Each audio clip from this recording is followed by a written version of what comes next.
Okay, so sorry, I'm here with PC Joe Dockeril. Your shoulder number, sorry? 920. 920. So I'm inquiring about the assault that happened at the job centre. Job centre, yeah. Sorry, the alleged assault, I should say.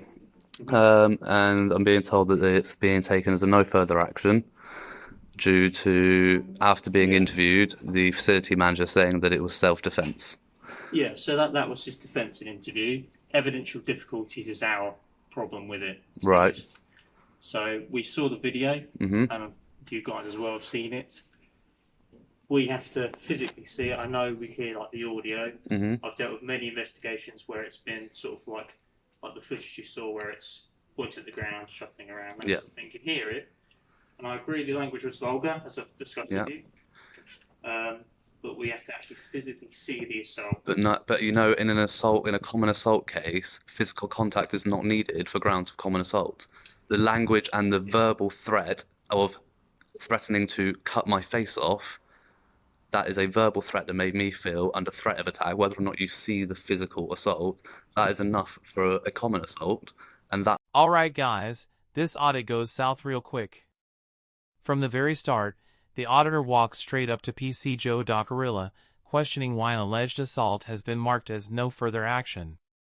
The tone's calm but sharp. He's not here for small talk. You can sense the tension rising as the officer realizes this isn't just another casual inquiry.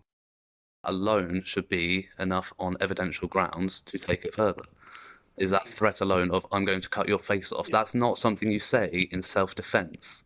Self-defense is if he's saying that he was defending himself, and that's saying if you don't stop, then I'm going to defend myself. Not what are you doing coming on my manor? I'm going to cut your fucking face off, you cunt.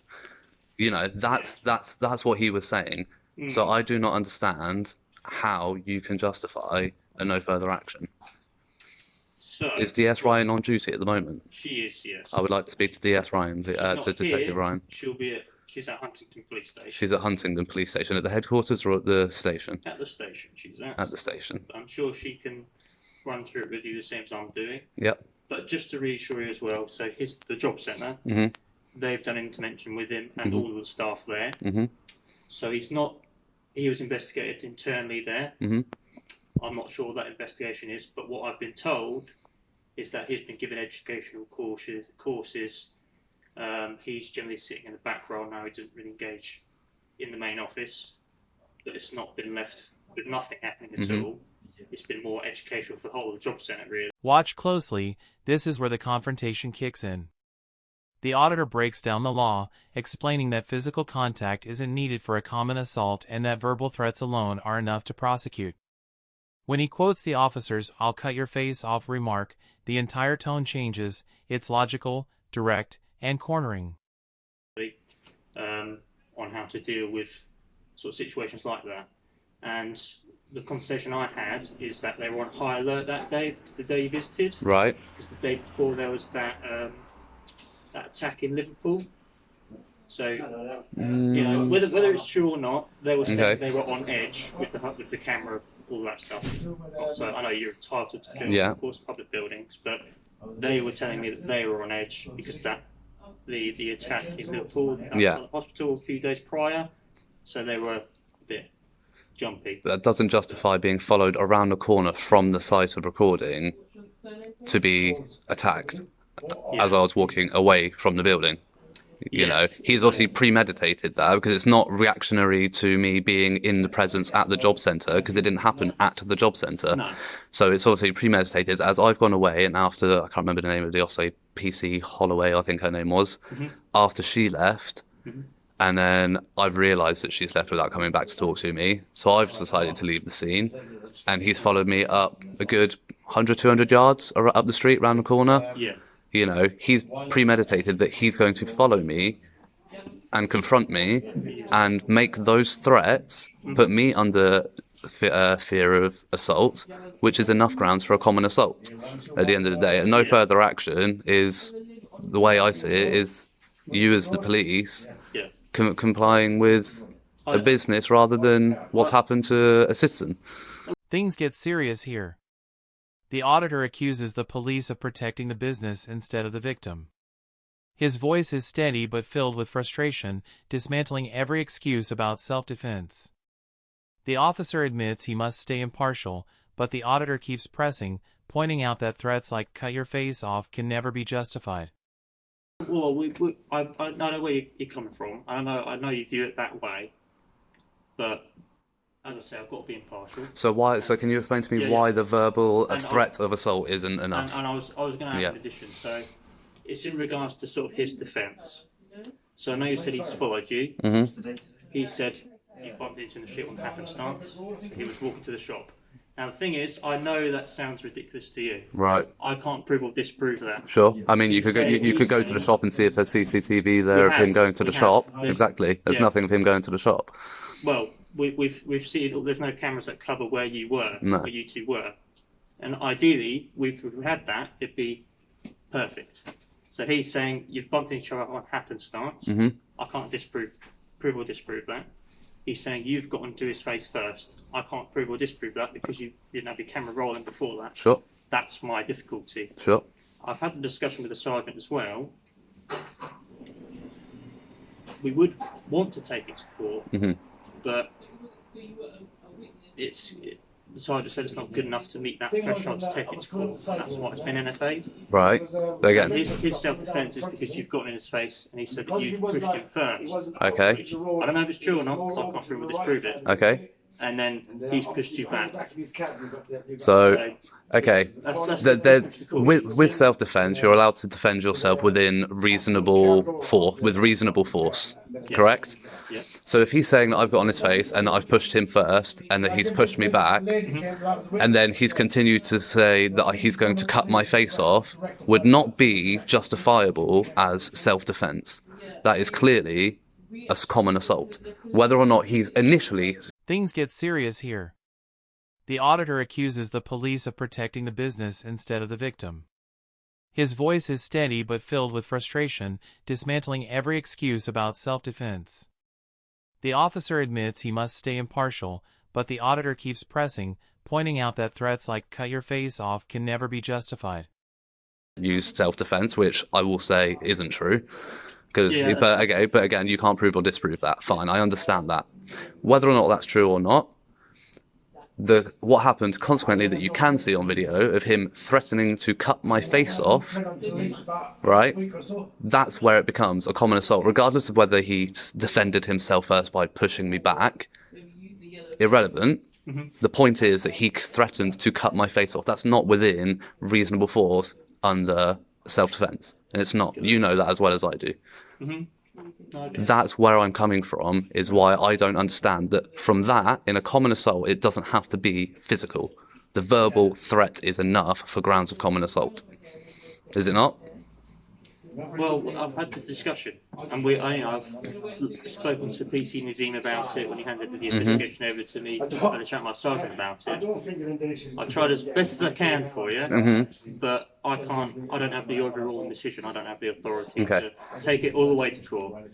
So, did you say it's DS, Ryan? DS. DS. And she's permanently based in Huntingdon? Or she likes to float about, but she's from Huntingdon, yes. Okay. And I'm sure she would be happy to speak to you about it. Okay. And she's aware, because she was in charge of PC Nazim before, and handed it over to me. Okay. So she's well aware of the investigation. Okay. So what's the process for appealing this decision? Obviously, you and your DS have come to an NFA. So how do I appeal? If you'd like, I can get my DS to give you a call to discuss it over the phone. Does that I mean, I'd rather, she can contact me and I'll set up an appointment to talk to her face to face. You want to speak to her? Yeah, because that's not a problem. I can go out to Huntingdon. Yeah. But I want to talk to her face to face about it. Because obviously, as you can tell from my actions, I'm chasing it up. I want this to go further because, I wouldn't be doing this if I were the one going to him and initiating this assault. That would be stupid of me if I initiated, because why would I want that to go to court where potentially I could be done for it? It just wouldn't make sense. So I think that with that verbal threat of whether or not you can prove or disprove who initiated, that verbal threat should be enough to constitute a common assault, and that enough should meet the threshold for it to go to court. Whether it goes to a magistrate, I mean, it wouldn't be probably enough for it to go to the Crown Court. It would probably go to it would probably go to magistrates, because again, because of the lack of footage and of physical and lack of actual physical harm to myself, other than a few bruises to the head, but under the hair. But I couldn't get any pictures of that. But it should be enough to at least go to the magistrates and for them to hear it, rather than the police decide no FA when there's clearly a common assault in the footage, whether or not the contact was initiated by either party. You know, because am I correct? The common assault doesn't have to be physical. No, exactly. So that's what I'm not understanding, is why that threat isn't being seen as a common assault, regardless of who initiated, because it wouldn't be enough. You know, that wouldn't be justified under self-defense. You know, then I'll say I'll arrange it with the sergeant to have a chat with you. Yeah. Just so she can go through everything, because she's been aware of it from the start. Sure. Whereas I've picked up early March. Halfway through, yeah. Well, more towards the tail end, but yeah. Yeah, a lot more to tail. Okay. Yeah. So he's still employed. This part's pure determination. The auditor refuses to back down, demanding escalation to DS Ryan and making a solid legal case that the verbal threat alone meets the standard for common assault. You can hear his patience wearing thin as he explains the law better than the officer he's questioning. The power dynamic quietly shifts. He's in full control now. So guys, there we have it. It's apparently DS Ryan has had the final decision on an NFA for the assault. It's not something that I was expecting.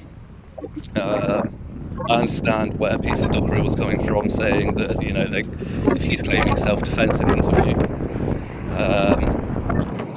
they can't prove nor disprove that from the footage that I have available. However, as I was saying to PC Dockery, is that regardless of who initiated contact, if he's saying that it was me, A, why would I be so fervently following this up with the police to take it further if I were the one who initiated and could potentially get in trouble for it? That wouldn't really make much sense. And why, and as I was saying, to PC Dockery, that even if I did initiate it, which I didn't, then the common assault, which is clearly shown in the footage of his threat to cut my face off, is not a reasonable amount of force or a reasonable threat to be used in self-defense if he's claiming that I pushed him first and that he was using self-defense against my push.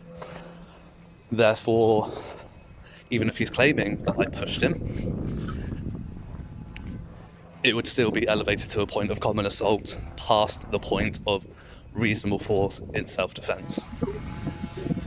I think it's ludicrous, unjustifiable. I will be following it up with DS Ryan, and I will not be letting it go. Therefore, that's it for now. This is the update that I have for you. And anything else I get, if I do talk to DS Ryan on the phone, I will record the phone conversation for you and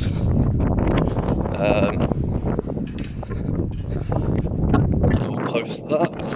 And then if I do manage to have a face-to-face with her, then I will also record that and post it for you to keep you as in the loop as I can. Alright. Until then, power to the proletariat. Like, share and subscribe. And let me know what you think of The dust settles, and the auditor takes the mic alone. He recaps everything with calm resolve, disappointed but relentless. He vows to follow up with DS Ryan, to keep pushing for accountability. It's a powerful close that shows persistence pays off when the system won't. Make sure to like the video and subscribe to the channel, and we'll see you in the next one.